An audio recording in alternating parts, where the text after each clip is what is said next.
Miller. Remember Warnock and John Ossoff. Yeah. All right. We are going to get to LeBron. We'll get to Kawhi. We will get to the Cowboys. But as Skip mentioned, some news away from the court that's very important we do address today. LeBron and many athletes responded to the news that no charges would be filed against the officers involved in the shooting of Jacob Blake. LeBron said it was, quote, a blow to the heart and to the gut, not only to that community, but to us and to every black person that has been a part of this process and seeing these outcomes for so long.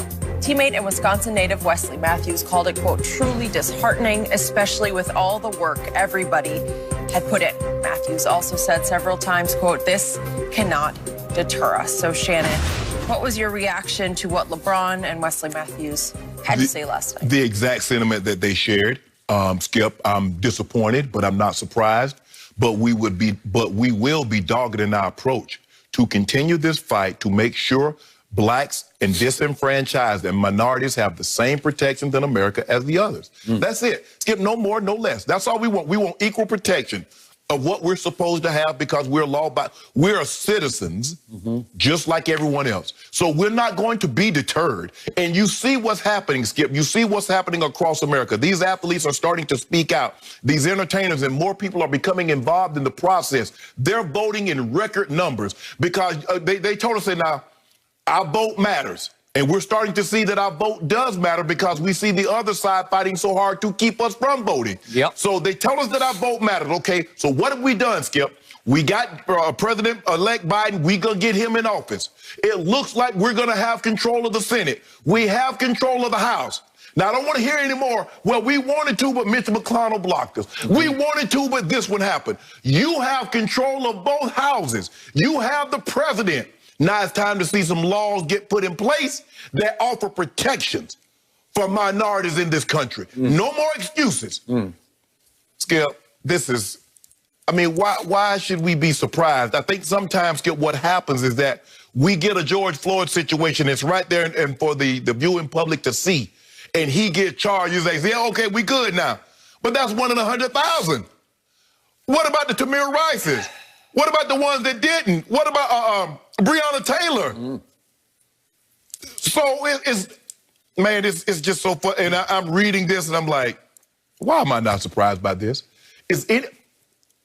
Black America, are we really surprised? We're disappointed, but we're not surprised because we knew the outcome was going to be this. He could have potentially had something where they're willing to ask and they'll reason and they'll be rational in their thought process if it's someone of their race that looks like them, that talks like them. They're so rational. Calm down. Okay, let me talk. That's not how they do us. They shoot first, ask questions later, knowing with that qualified immunity. Now, Skip, it's not gonna be easy because you know how those police unions, they're strong and they have a protection. Unless he leaves a manifesto that says, yes, I'm going out and I'm going to shoot this and this, nothing's going to happen. And at some point in time, when you spend hundreds and hundreds of millions of dollars in settlements, shouldn't that say, you know what, we got to change something here. We're spending out hundreds of millions of dollars every year in these settlements. But as LeBron and Wesley Matthews so eloquently laid out, we're going to be undeterred in this. If you think we're going away, we're not. We're going to continue to turn out in droves. We're going to continue to vote, and we're going to continue to put people in place that says we want better for America. But why should we be surprised, Skip? It's been going on for 402 years now. And here's the thing, before I turn it over to you, Skip.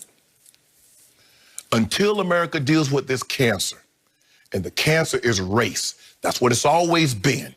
That's how America was founded. It's always been separate. You judge, you look at your skin, and that's why blacks were slaves, and the Native Americans, so it was always did that. So you can't go, I go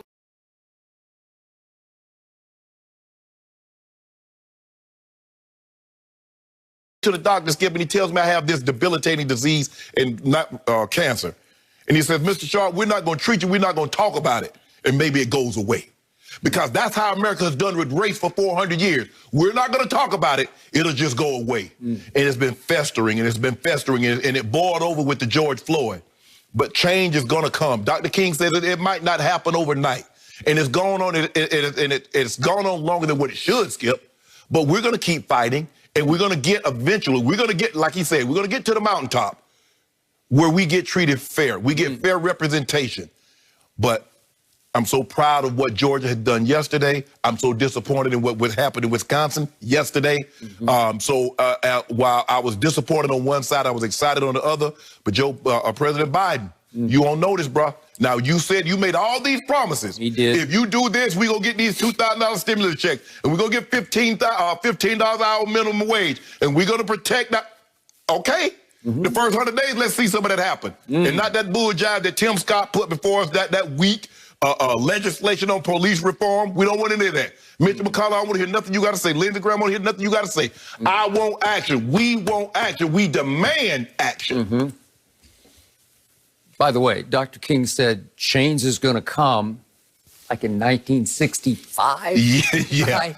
Well, the mark you're watching, I think, was in 63. Okay. Here we are. Here we are. Okay. So I agree with your conclusion. Last night was a lot of mixed emotions. Yesterday was a lot of mixed emotions. Some very positive, some extremely negative. Yes. But I'm just going to gauge and judge the reactions of these star players on both fronts, on the Jacob Blake front and then on the Kelly Loeffler front in your home state. Jacob Blake, reading LeBron's quotes, tweets, posts, Wesley Matthews, I sense the usual resignation, but it felt different this time. It didn't feel hopeless resignation. It felt a little more hopeful resignation, a little more resolve in the resignation, right? Right. Like, okay, here we go again. Is anybody surprised? Nobody's surprised. No. But I still felt some new bits and pieces of progress and hope where the viewpoint has changed to we still got this. Right. We've had a little bit and a little piece and a little bit and a little piece of progress here, and let's not give up the fight. Correct. And again, I always like what LeBron has to say about this, but Wesley Matthews, this one surprised me a little bit. I hadn't thought about him, but he's from Wisconsin. His father played at the University of Wisconsin, then was a point guard, obviously the backup, on 2 Laker championship teams back in '87 and '88. And then, even though Wesley Jr. was born in San Antonio, he went to high school up in Madison, Wisconsin, where University of Wisconsin is based, obviously. And he was Mr. Basketball in the state of Wisconsin in 2005. Then chose to go to Marquette instead of University of Wisconsin, but he was a star at Marquette, and then you know the rest of the story. And last year, he winds up faithfully with the Bucks in Milwaukee. So he was part and parcel of a decision that got made, what was that night, August 26th in the bubble, when the Bucks sort of broke ranks, as you recall, shocked to LeBron and to everybody. Shocked everybody because no one knew. Yeah, no one knew, and they decided minutes before a tip-off of a bubble playoff game, no. We good. We're not going to go out there. We're not going to play. Right. And left the Orlando Magic just standing out in the arena by themselves like, really? No game? No game. So he was in the middle of that. And obviously that domino effect that night had national, it might have international impact. Yes. Okay. So he knows what of he speaks. And he calls himself, obviously, a Wisconsinite. And I liked what he had to say about this can't deter us. It's what you just said. We can't lose our heads. We can't start rioting. We have to be calculated. And we have to continue to keep our foot on the pedal, to continue to push down on the gas. Because you've had some little, I'm not going to call them major breakthroughs, but some fairly significant small breakthroughs in the last, 6 months? Yes. And it has to continue. Right. Because you got paid off a little bit later in the night. We can get to all this in just a moment after we finish talking about the Jacob Blake decision. But you got paid off a little bit in the state of Georgia because that was a big deal to you. That's a huge deal. First of all, they've never had an African-American senator in the state of Georgia. Hadn't had a Democrat since 2000. Okay. So on Jacob Blake, I don't want to try to retry the case, but it was a tricky one. And yet, let's just quickly